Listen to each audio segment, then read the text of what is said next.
The judge looked at me and said, "You chose to remarry. You chose him over your children. Now you will live with that choice. My name is Melissa Harper, and I am a British woman who lost custody of my 2 children in Dubai because I fell in love again.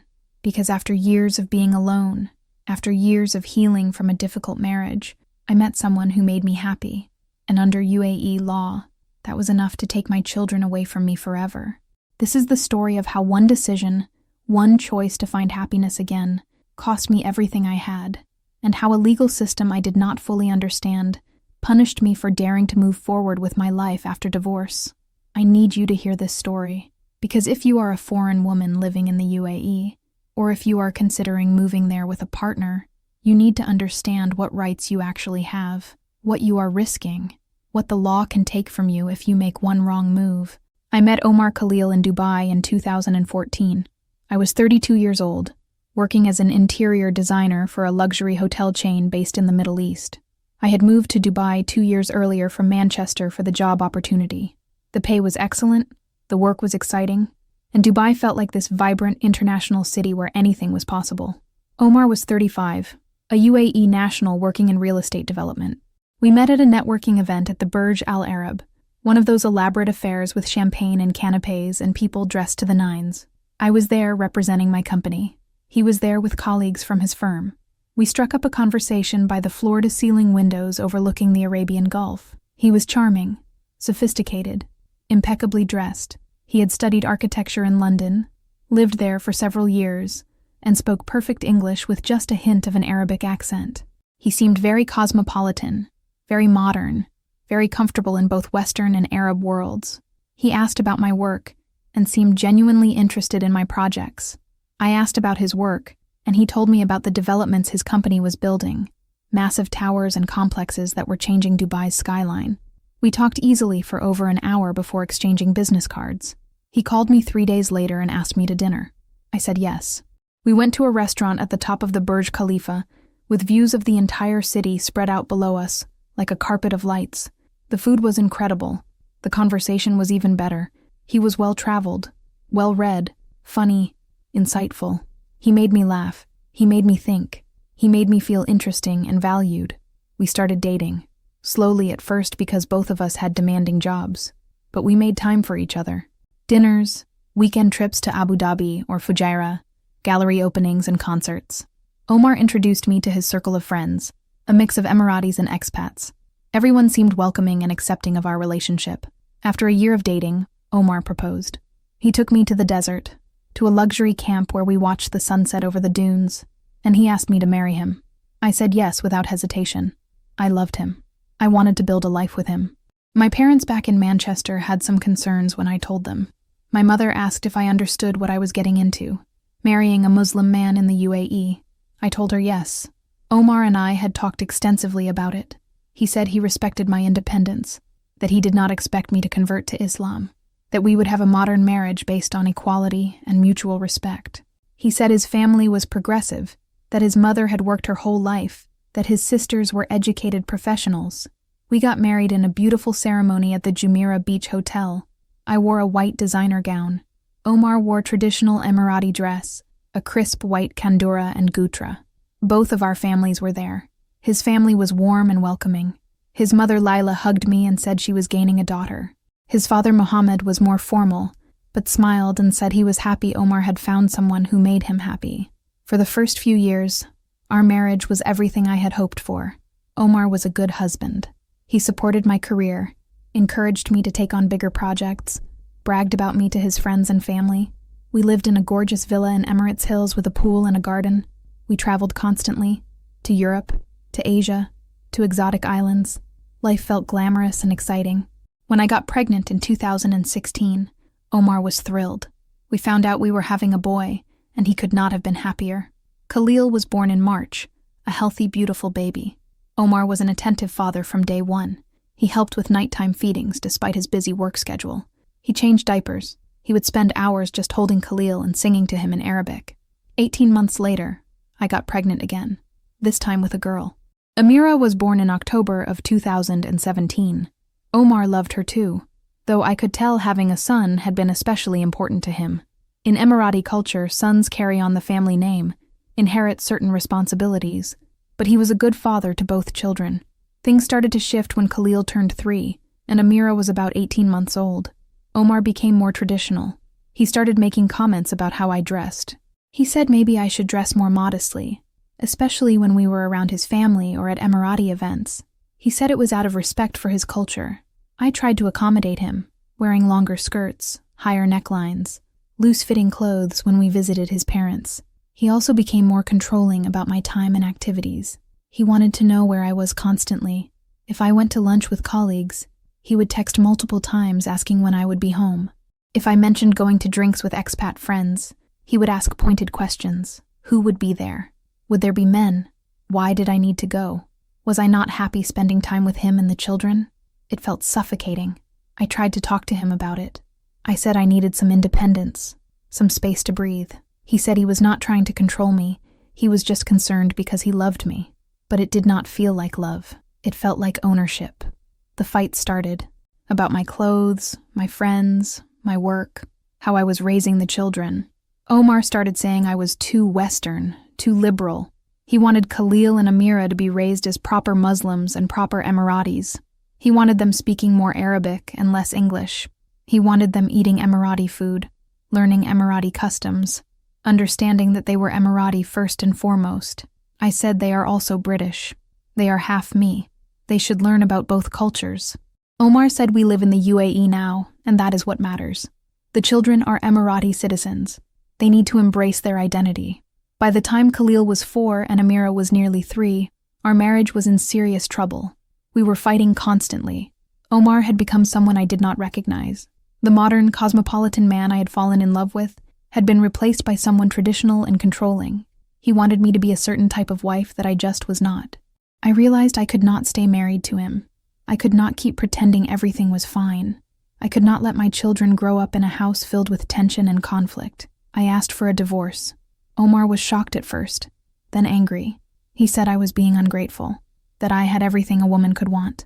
A beautiful home, financial security, healthy children.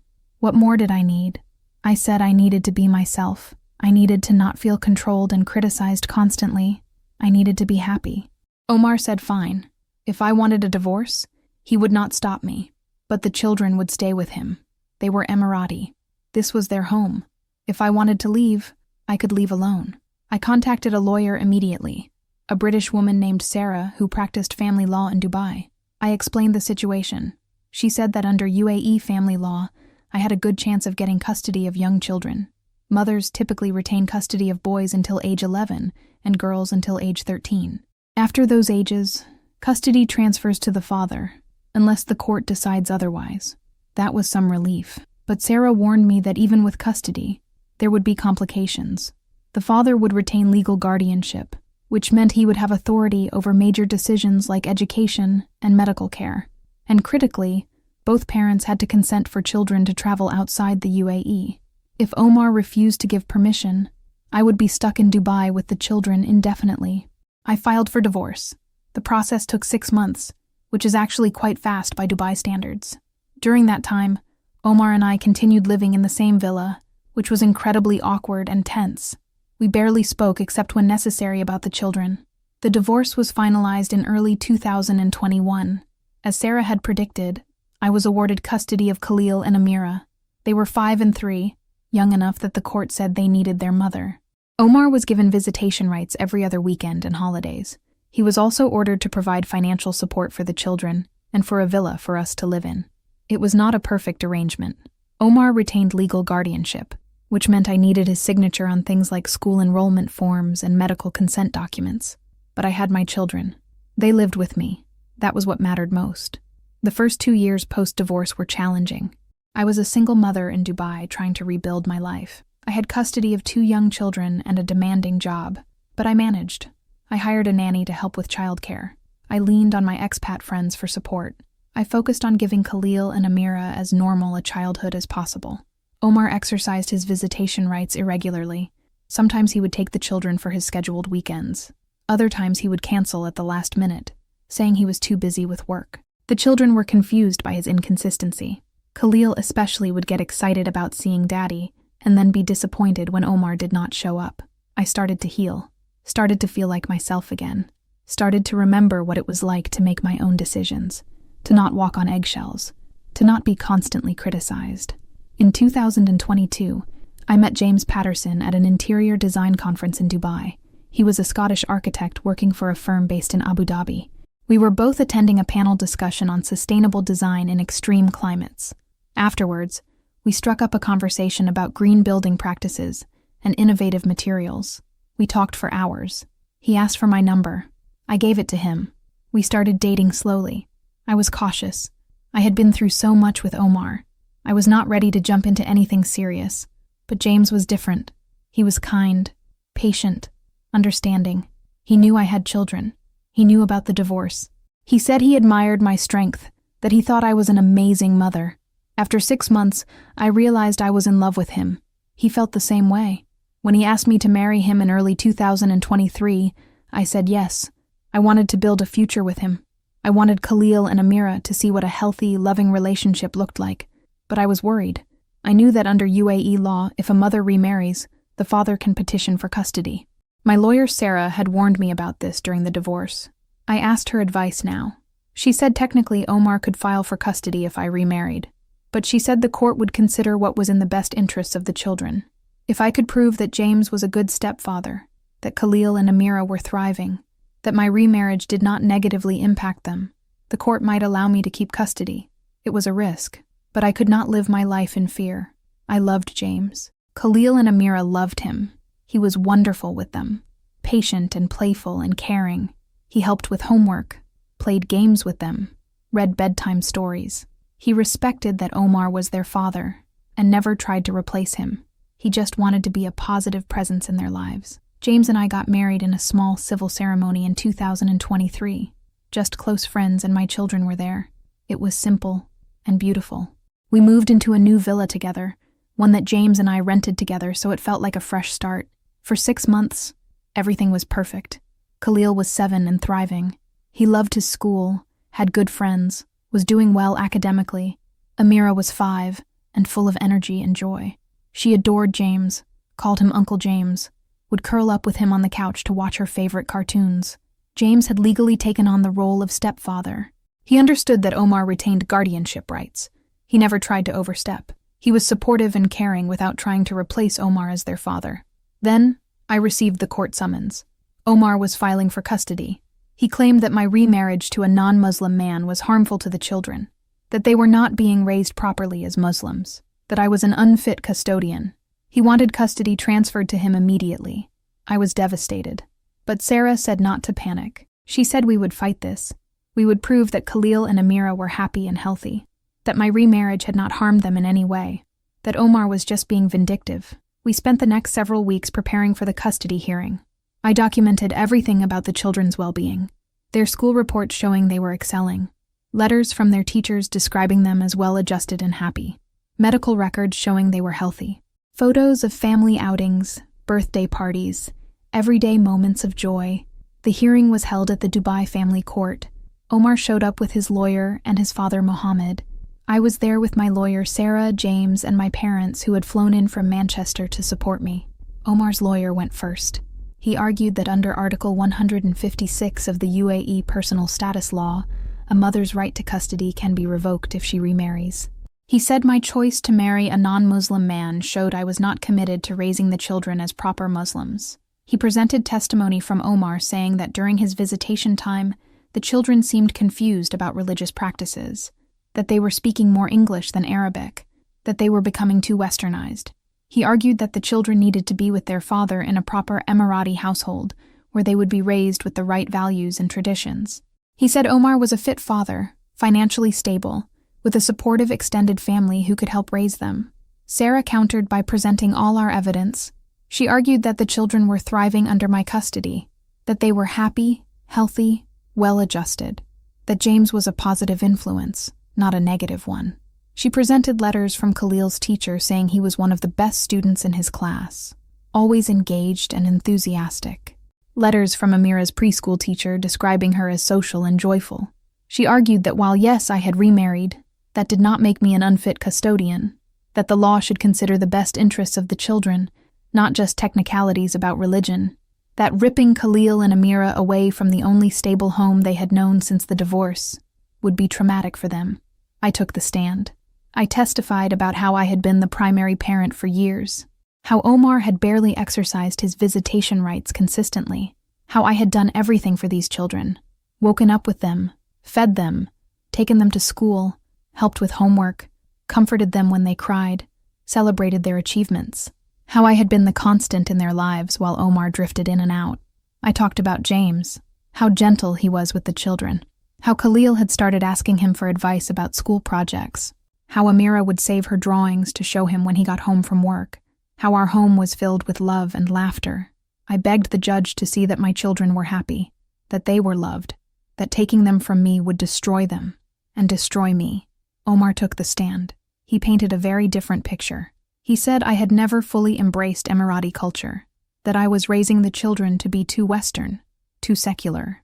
He said he worried about their religious education, about them losing their Emirati identity. He said when he had them for visitation, they did not know basic Islamic prayers. They preferred to speak English. They ate with their left hand, which is considered improper in Arab culture. Small things, he said, but things that showed they were not being raised properly. He said he loved his children more than anything, that he wanted what was best for them. And what was best was for them to be in an Emirati household with an Emirati father, surrounded by their Emirati family and culture. The judge listened to everything. She was a woman in her 50s, Emirati, wearing traditional dress and a hijab. Her face was impossible to read. After 2 days of testimony, she said she would take the matter under advisement and issue a ruling within 2 weeks.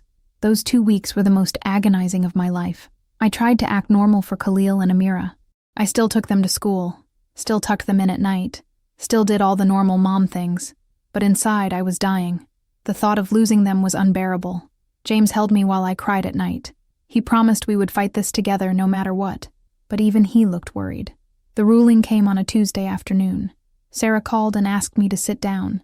I knew from her tone that it was bad. The judge ruled in Omar's favor. She said gently, "Custody is being transferred to him immediately." "I am so sorry, Melissa." I felt like the floor had disappeared beneath me. I said, "What about the evidence? What about everything we showed about the children being happy?" Sarah said, "The judge acknowledged that the children appear happy and well cared for, but she said your remarriage to a non-Muslim demonstrates that you are not prioritizing their Islamic upbringing." She said at ages 7 and 5, they are at a critical stage in their religious and cultural education. They need to be in a household that will provide that. The judge ruled that while you may love your children, their long-term well-being requires them to be raised in a proper Emirati environment. I asked about visitation. Sarah said I had been granted 1 day per week, 4 hours on Saturdays, supervised at a family center, 4 hours, 1 day a week, supervised.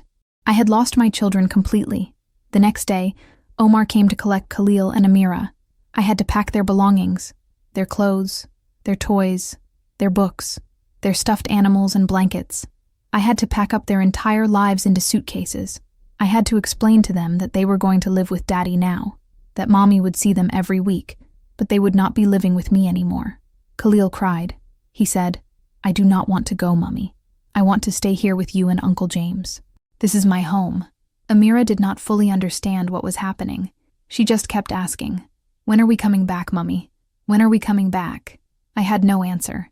I just held them and cried. Omar took them. He loaded their things into his car. He barely even looked at me, just took my children and drove away. James held me as I collapsed on the floor, sobbing so hard I could barely breathe. The first supervised visit was the following Saturday. I arrived at the family center at 9 in the morning. Khalil and Amira ran to me. I hugged them so tight I thought my heart might actually break into pieces. A social worker sat in the corner with a clipboard, watching everything, taking notes. We played games. We drew pictures. We read books. Every single moment felt precious and fleeting. I asked them how they were. Khalil said he missed me. He said Daddy's house was different. Grandma Layla was there all the time and she was very strict. He had to pray 5 times a day now. He had to go to Quran lessons every evening. He said he was tired all the time. Amira said she missed our villa. She missed her room. She missed Uncle James. She kept asking when she could come home. I did not know what to tell her, so I just said, "Soon, sweetheart, soon." At 1 p.m. the visit ended.